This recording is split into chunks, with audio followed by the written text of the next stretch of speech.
All right, so this is what I want to say. When you're young, you are a measure of perfect. What perfect is a place where grave mistakes happen. Okay?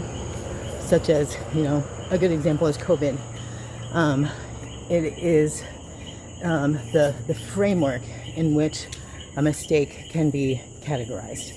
It is a measure of perfect that grave mistakes happen.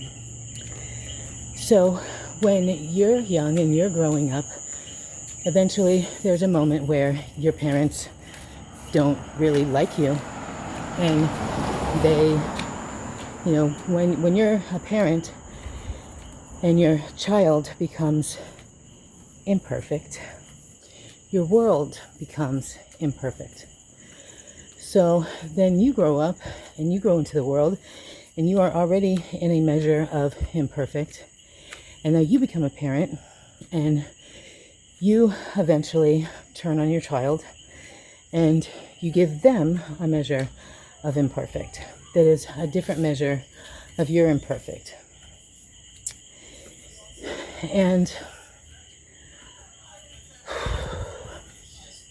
when you're a mommy and you have a son, it is not like any other relationship with anything or anyone. There is a measure of mystery there that cannot be quelled. When you're a mom and your son is murdered, that mystery becomes a measure of mystery. And your world, again, becomes something. It is a measure of perfect, but it has a thirst for mystery. So usually only the strongest, most pure, most trusted mothers have sons and/or grandsons too that get murdered. So I want to talk about the alley. I'm walking up the steep hill. Go up the hill, down the hill, up the hill, down the hill. The alley has a reputation. And that reputation has to be continually, there has to be effort put to that reputation's life. So the people that are in there, no matter how sweet or how honorable they are, have to accept that those that rape, those that murder, those that maim are what they are expected to respect that they are. There has to be a version of them that can do that, because the alley is vulnerable. Just any old buddy can walk in, and it's a place where more gather than any other place. There's no other place where you can go that there are that many vulnerable people. So I wanted to find a way, to tell this very, very real,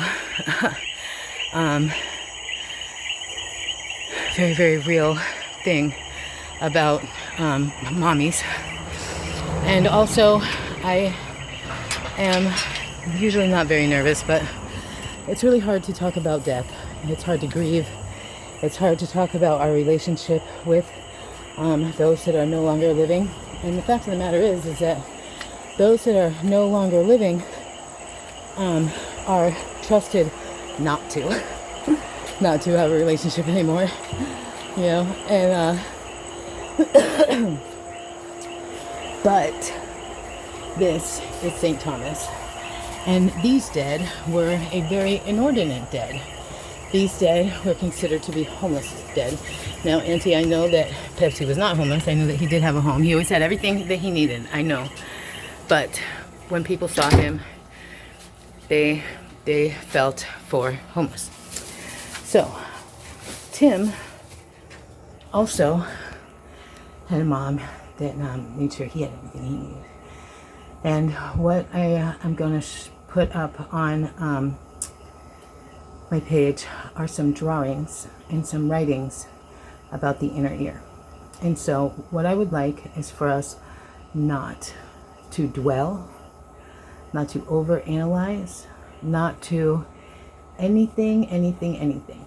We're not going to draw conclusions. We're not going to imagine anything per se. We're going to look at these pictures and we're going to understand that both Leanne and Pepsi and Tim, that's who I'm comfortable talking about right now, heard our voices. And their inner ears, like our inner ear, is not able to stay exactly the same all the time. Now, thank you very much. Nobody said, why, what are we doing? I know that this will mean so much, and its purpose will have divinity, and it will have everything. So those of you that this video reaches, I'm so grateful to have your assistance on this. We usually do it all by ourselves and we don't tell anybody, so it's really cool to be able to talk about it. So don't be anything that you can't be. If you have a way to be with these people that have passed, that's your way. And you don't have to share it with anybody. You can share it with somebody, but it's your way. We just hope that you're not reprimanding. When a subject comes up about them, a memory or whatever, that we're not like clenching, oh my God, don't talk about him. And if that is happening, if it's happening a couple times, then if you could just take the time to say, okay, this has happened 2 or 3 times. Let's figure another way to do it so that I'm not clenching. Because we are our bodies. They're not separate. It's not like our clenching is being listened to by somebody that can translate it to, this person, and this person can translate it to this person. Oh my God, her thighs are really tight. What does that mean?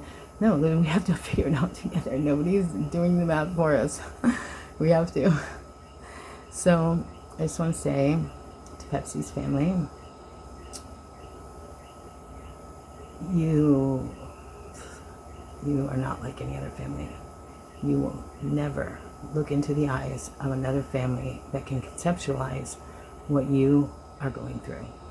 You can't compare yourselves to anyone.